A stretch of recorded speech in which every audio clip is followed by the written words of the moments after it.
Hello, everyone, and welcome back to Shift Talks, the podcast where we cover all things fashion, beauty, and anything that we think should be on your radar. If you're no stranger to the TikTok For You page, you'll know that endless euphoria of scrolling and scrolling through an unlimited pit of videos. It's more bottomless than a brunch at Turtle Bay. And if you are familiar, then it's more than likely that you've come across a video or a live stream from an influencer with a little TikTok shop button in that prized bottom left-hand corner. The chances are they're trying to sell you some makeup. But it's not the social media platform's own makeup, don't be mistaken, but instead the product of a handful of cosmetic lines that are fast becoming TikTok's trending trademarked beauty brands. We're talking made by Mitchell, P. Louise, and Jordana Ticia Cosmetics. Ringing a bell? If you're like me, you were enticed by the innovative products and those all-too-important coupon codes, and you bought something that's gone viral from one of them. But what do all these brands have in common besides the obvious? Well, they're all from Manchester. Manchester isn't just the home to great music and great football now, but it's fast becoming the home to great makeup too. To find out why Manchester is exploding into a makeup mecca and to chat about her journey to becoming an entrepreneur and beauty brand owner, today I am joined by the founder of one of the most viral beauty brands coming out of the city, the creator of Jordana Ticia Cosmetics and Manchester's very own, Jordana Franks. Thank you for joining me. Thank you for having me. How are you today? I'm well. Good. How are you? This weather, you guys, it's awful. a typical Manchester day today. Gloomy, gloomy, gloomy. Disgusting, but we love to be here. We do love to be here and we love to see it. So I'm going to get started with a little bit about you and your life and growing up. Okay. So are you Manchester born and raised? I am. Forever and Passport always. says Salford, but I am Manchester. Salford's Manchester, I guess. I feel like there's a long-standing debate. To those who aren't from Manchester, you may not know that Salford and Manchester are two different cities, but they are, but also they're not.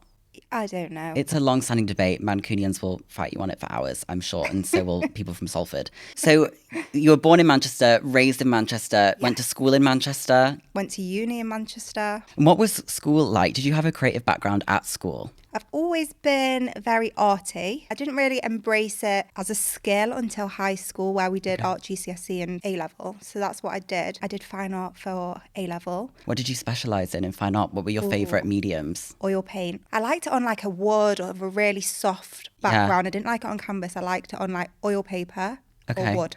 I guess the oil paints kind of explains the journey into makeup a little bit then too. Exactly. My mum wouldn't let me use oil paints at home. As soon as it touches anything, it's stained. Yeah. So I changed from oil painting to makeup. I'd always had an interest in makeup. Yeah. But because I couldn't paint at home anymore, I went to Makeup arose. I was kind of similar. I did art, GCSE and A-level. Oh, did you? And loved oil painting and then got into makeup. Somebody should investigate this oil paint to makeup pipeline because it seems like there's not just me and you. Yeah. So when you were at school doing GCSEs, was it difficult for you having such a creative background? How did you get through GCSEs? Was it easy? To a point. I was at a very, very academic school where the core subjects were really, really pushed. So maths, English. I was always terrible at maths. I wasn't good at science, but I really enjoyed English and art. I think they really did embrace the art side of us all at school.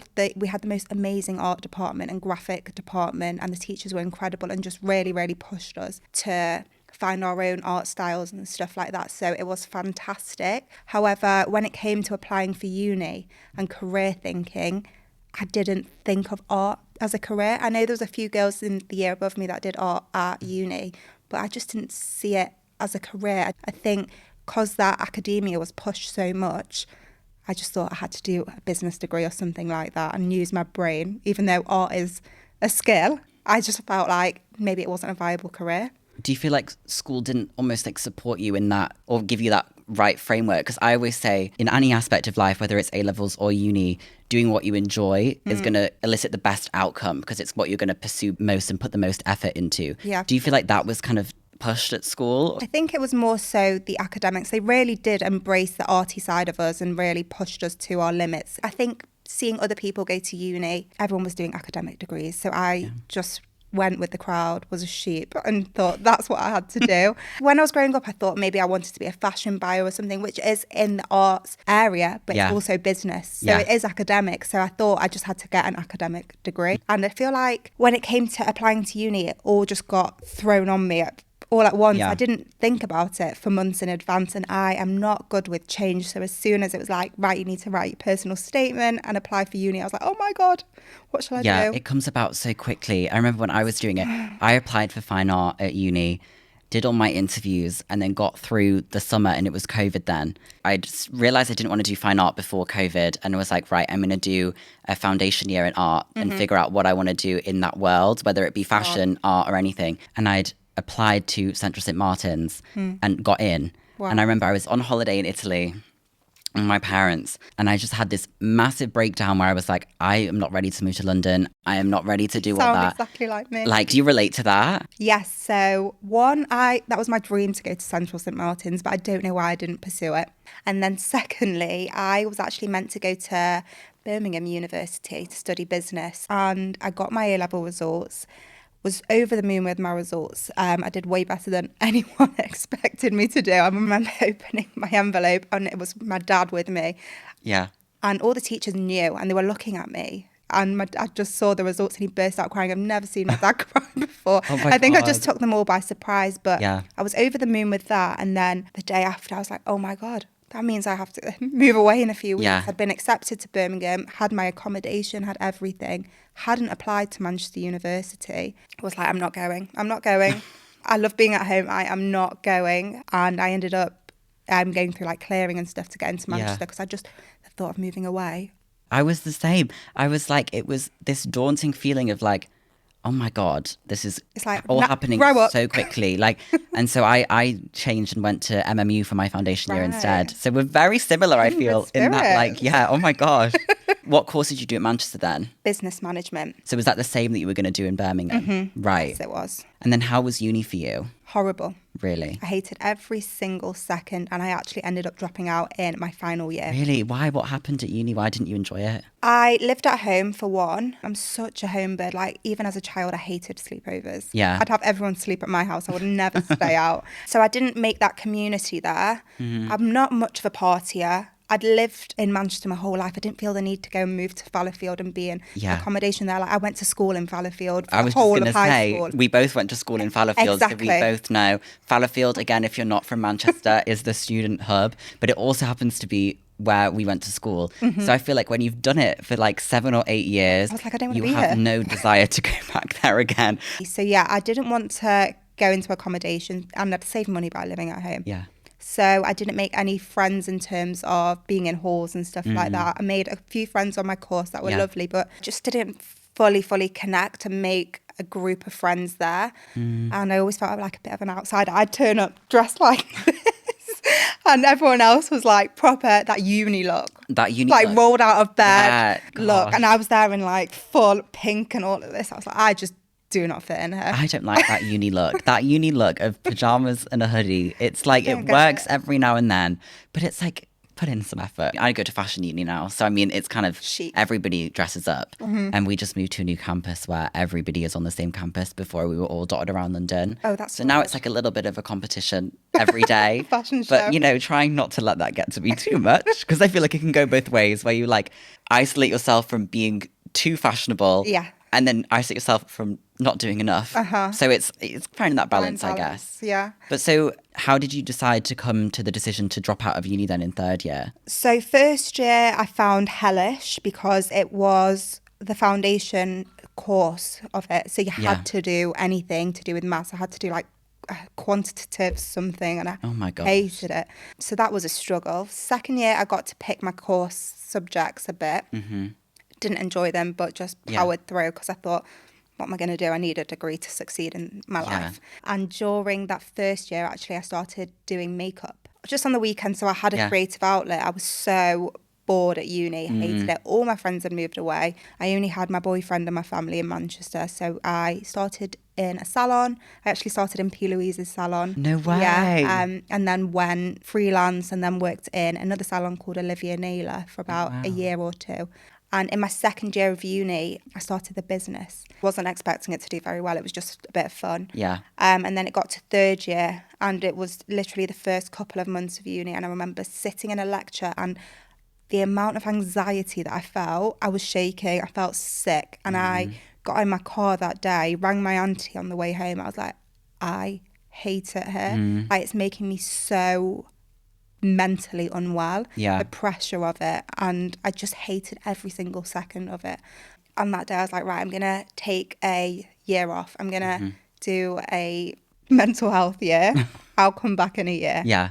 So that was the plan. And the rest is history, I guess. And I never went back. Never went back. But also, I feel like it's kind of a testament to this idea that when you do go to such an academic school, there's this carved out one path. You go to uni, you do a traditionally academic degree, and that's going to give you a job that's going to pay really well. Yeah. I feel like your story is a kind of testament to that's not always the case. You can pursue a creative outlet that you loved in school, from painting to doing makeup at home on yourself and using paints and makeup to becoming a makeup artist to owning a business. There is a pipeline that isn't the traditional one that can still create major success. Yeah, it's just more of a risk. Yeah. So if you get that doctorate, is that the word? I think so. A doctor degree? I don't know. You've got a secure job. You do. There's a pipeline there. What I've done is a lot more risky and you're not guaranteed success, but while you're young, like, just take the risk. Yeah. It's so worth it. When else are you going to be able to take such a risk? Especially when you're not happy in a situation. I always say you're not obligated to do anything. Yeah. Like, you can So always do anything you want to do. When you start to take agency and control over your own life and path, everything just becomes so much clearer. So let's circle back now to how you started the brand. So you were working in a salon as a freelance makeup artist. Yes. So you started this in first year. So when I was 18, and then when I was 19, it's a very random story of how I started the company. So I was sat in my kitchen with my grandpa, and I had a parcel of liquid lipsticks from America. The brand was Lime Crime. It was like all the rage at the time. It was that like 2016 era. Yeah, it's great. I know. So I had this parcel come, and I'd paid so much money on customs. So I opened the parcel. My grandpa's like, "What's that?" I'm like, "A liquid lipstick." He's like, "Okay, why have you spent so much money on it?" I was like, "Well, why not? Like, I need it for my kit." And he was like, "Why don't we make them ourselves?" And that's literally Oh my God. how the business started. It's just from my grandpa's one comment, and we went into business together. We brought out 3 liquid lipsticks. Wow. Didn't have a website. Launched them on my Instagram and Snapchat. Sold them to friends. You've got to use. And the rest is history, I guess. Oh my It wasn't gosh. meant to be anything big. And then it's just snowballed. When was the first moment after you launched them that you realised, oh my God, this isn't some kind of little launch hobby. This is a business. This is a brand. I think I'd say 2 months after I launched them on Snapchat, a few celebrities from Towie started using them. Oh my gosh. It wasn't them personally, it was a makeup artist using it on them, but that was like a big moment for me because it was so random. Yeah. And so Oh cool. my God, Especially yeah. like just coming out of school or uni and celebs are wearing this. Like being This tagged hobby in, that tagged in I'd done. photos, and it's your product. Yeah, so that gave me a kick. And from there I was like, right, let's go full steam ahead. Let's introduce more products. What was the second launch? Lip gloss. Lip gloss. Oh no, not lip gloss. It was called a luster enhancer. So it was like a sparkly lip gloss to go on top of a liquid lipstick. So you've got that variation of wearing the liquid lipstick under with that on top. The luster over. Yes. Love that. That's such a cool idea.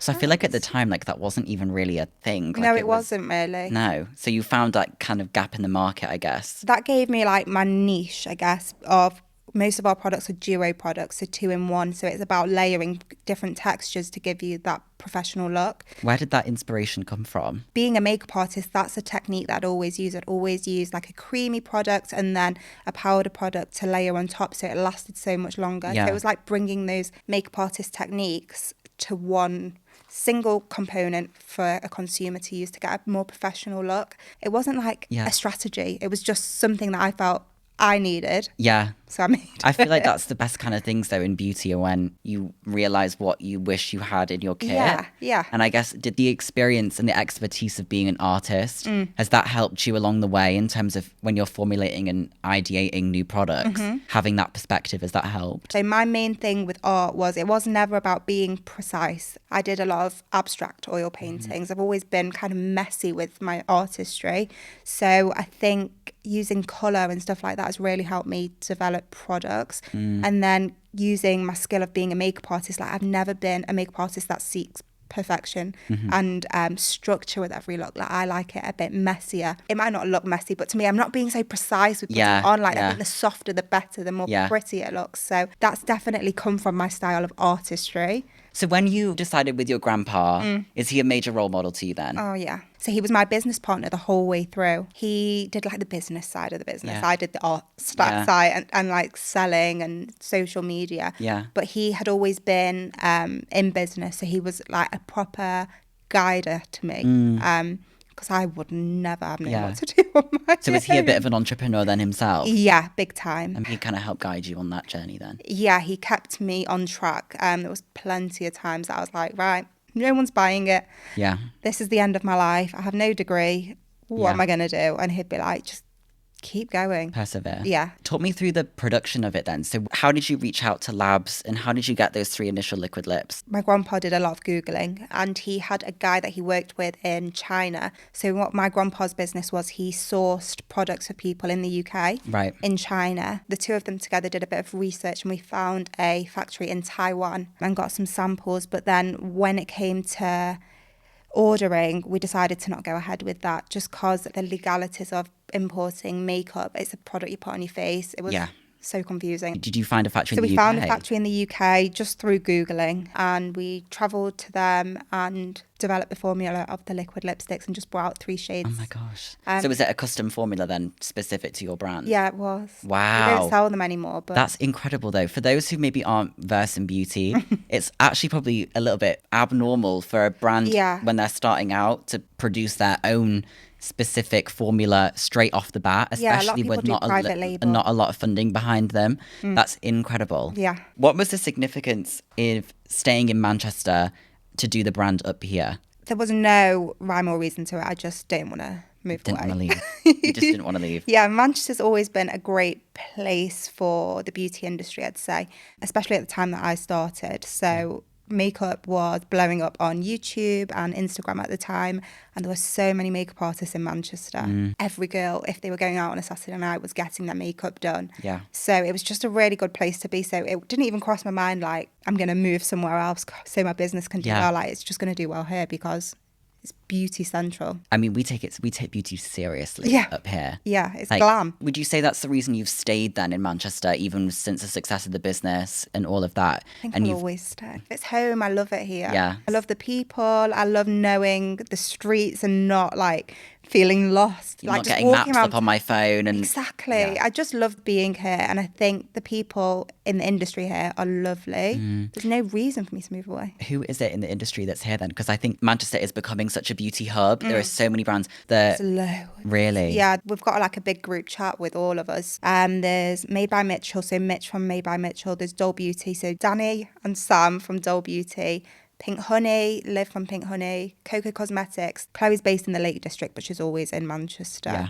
There's H&B, which is Holly Boone. She's not from Manchester, but she lives here now. We all went for dinner. We did like a brand dinner last Christmas, and we all just got so drunk, and that's it was amazing. So much fun. But I was going to ask about that. The fact that you guys have a group chat is like mind blowing, because one of my questions was like, do you guys all talk to each other? Yeah. Like in true Mancunian spirit, I was hoping you would, because it's such a community. There's no hate there. You're not in competition with one another. You're all supporting. You're all in your own lanes, doing your own thing, but united by Manchester. No, it's great because like if I need a bit of advice, there's someone that's been there before. If they need advice, I've been in their position before, so we'll chat and just get the tea on everything. Yeah, it's great. Yeah, spill that tea a little bit. Yeah, makeup.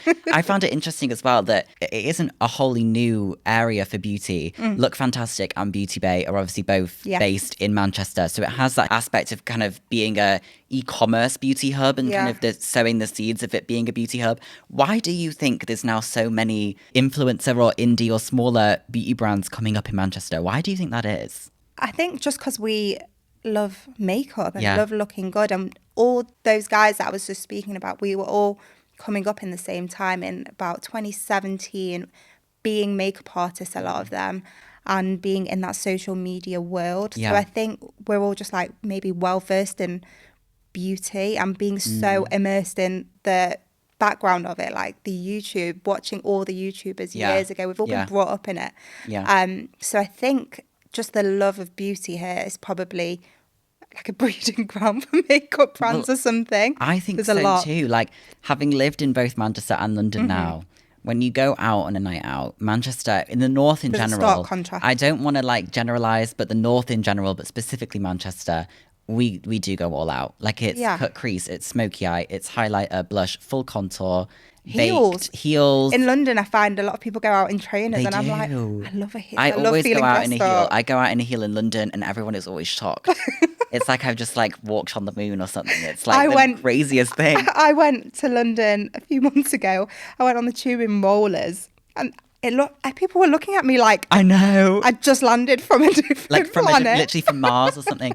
It's crazy. Whereas up here, everybody, I always say this, it's so much more of a community. It's just everyone just loves the glam life. Yeah, it's a glam. Don't know what it's a glam unity. Yeah. Would you say that kind of another aspect that Manchester brings is that it's not got as much going on as London, so you kind of look for more creative outlets to do yourself because it's a quieter city in general. Do you reckon that helps other brands be like, this is what I want to do because there isn't that to offer up here already, so I'm going to create that myself? I think at that time, say 2017, there was a lot of salons popping up and really Instagrammable salons. There was Pout, that was a massive one all those years ago.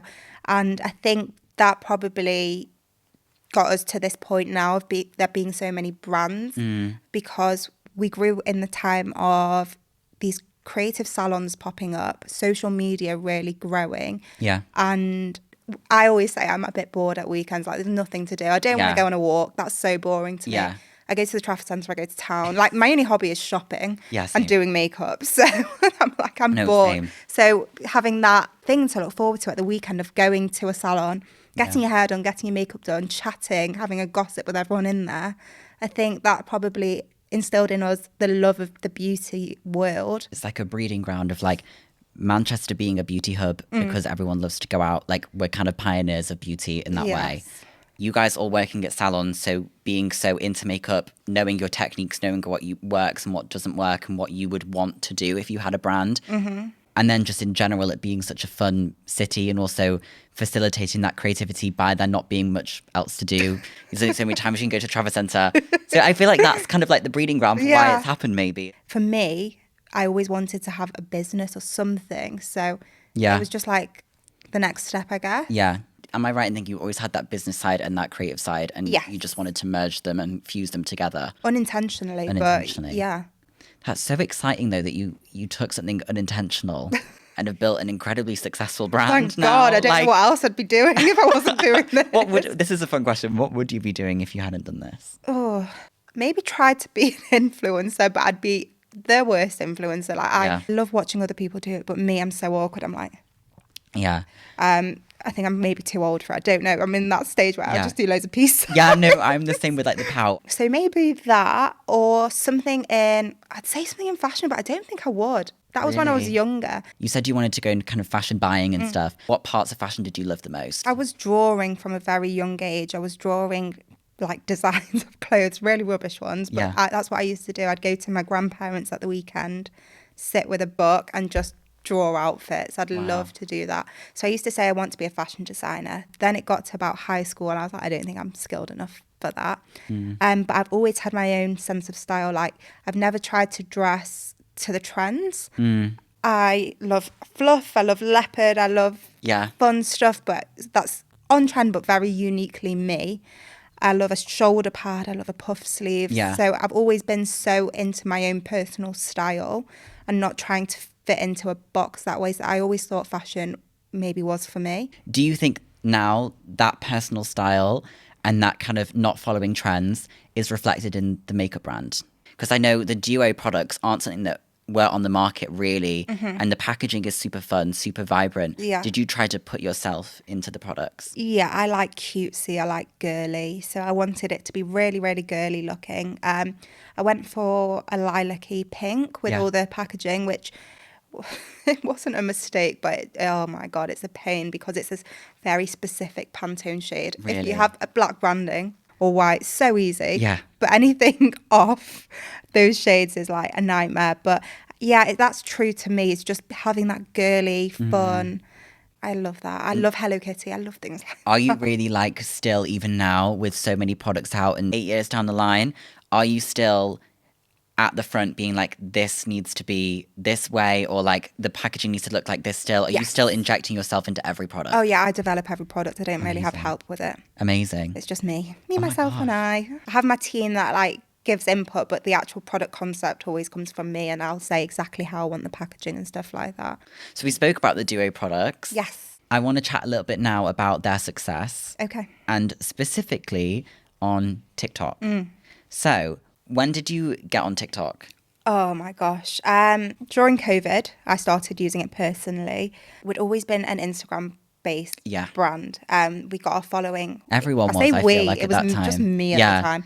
I got the following very high for me. I feel like Instagram was the brand. It was fantastic at the time. And everyone was on Instagram for every brand at that point. Yeah, so it was the place to be. Exactly. And during COVID, all of a sudden, I don't know what happened. It was like we got shadow banned or something. Oh, wow. All our posts got no likes. Our following, I don't think it's even gone up since then. Really? Yeah. And it just seemed like, oh my God, we're over. This new thing called TikTok sparked up. I joined it for fun during COVID, out of boredom. Everyone did, I think. During that time, we all had too much time on our hands. Yeah. Didn't post anything from the brand. I felt like a grandma using it. Like I didn't know what to post for my brand. There was brands that did amazingly during COVID, like Jordana Cosmetics. She grew massively during that time, but I didn't understand the app enough to use it. When COVID got a bit better, and I hired a social media exec, and she was like, you need to do TikTok. But she used to say like I needed to film the TikToks, and they were so boring. They were just me doing my makeup, and they were terrible videos. But it got me into doing TikTok a bit more. She left the company, and I hired a different social media girl who's been with me since, and she is incredible. Oh, wow. She's called Farron, and she took us to the next level on TikTok. She just has the mind for it. She knows every sound, and she just knows how to grab people's attention with the content. Yeah. So taking her on was incredible with TikTok. And then about a year ago, we got approached by our account manager now at TikTok, and she was like, please, can you join TikTok Shop? So TikTok approached you to join TikTok Shop? Yes. Wow. Yeah, I don't know why. So that's I wasn't amazing, posting though. good content, and we had about 5,000 followers. That's amazing. I feel like they obviously saw something and saw the potential in the success. How has joining TikTok Shop redefined your perspective on how you approach like e-commerce sales in general? Oh my God, majorly. Being such an Instagram-based brand beforehand, Instagram is very picture perfect. No depth to the post. It's just, here's a product, here's a pretty girl wearing the product, buy it.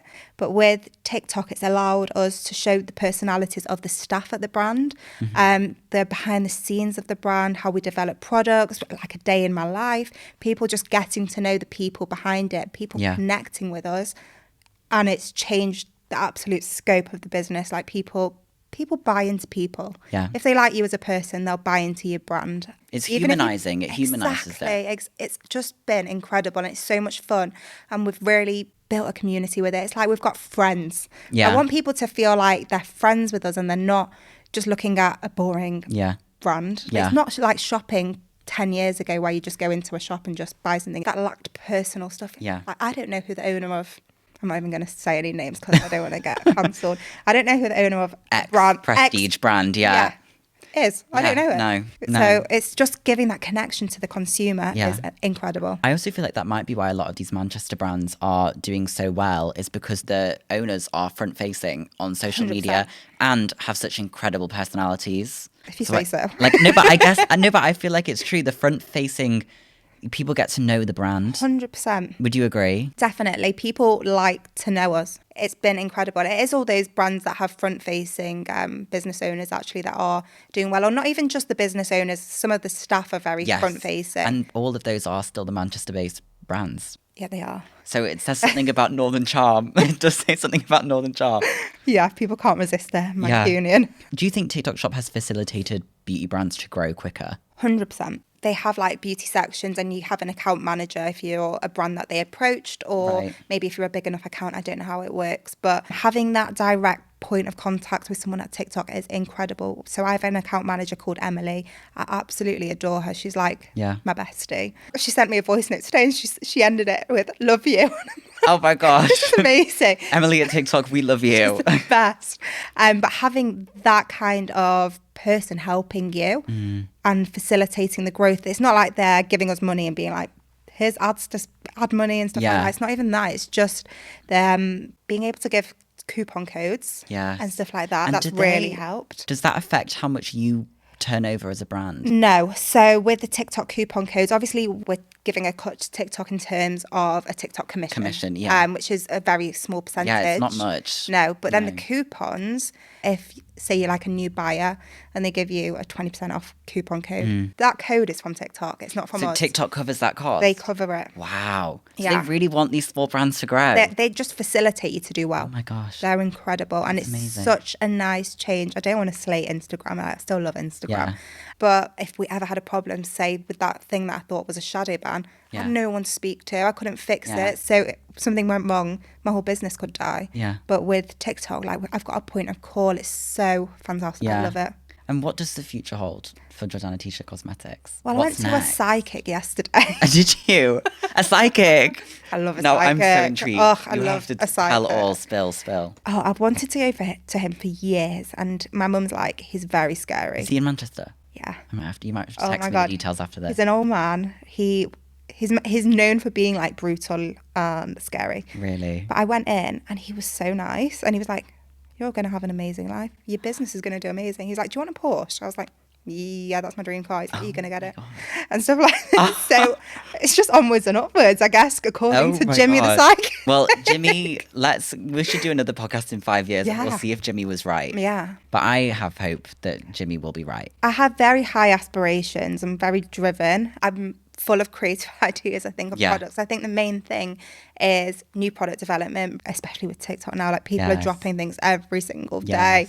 So that's probably been the thing that's not held us back, but because I'm doing it on my own, the product development, I've not been able to bring out products as quick as I want, but now we're growing to the point where we've got more financial freedom to do so. I want to be bringing out loads of products, and that will help us get to that next level. And I just want to take over the world. A bit of world domination. Just a little bit of Jordana Ticia domination in the world. Can you spill any tea on any upcoming launches or teasers of things you might be working on? Yes. What am I working on? Everything that I've been working on is now finalised and done. So we've got some new powder shades coming this month. We have lip glosses coming back. They've been out of stock for about a year. Oh, wow. Because I wasn't sure if I was going to bring them back, but I've decided I am. Yeah.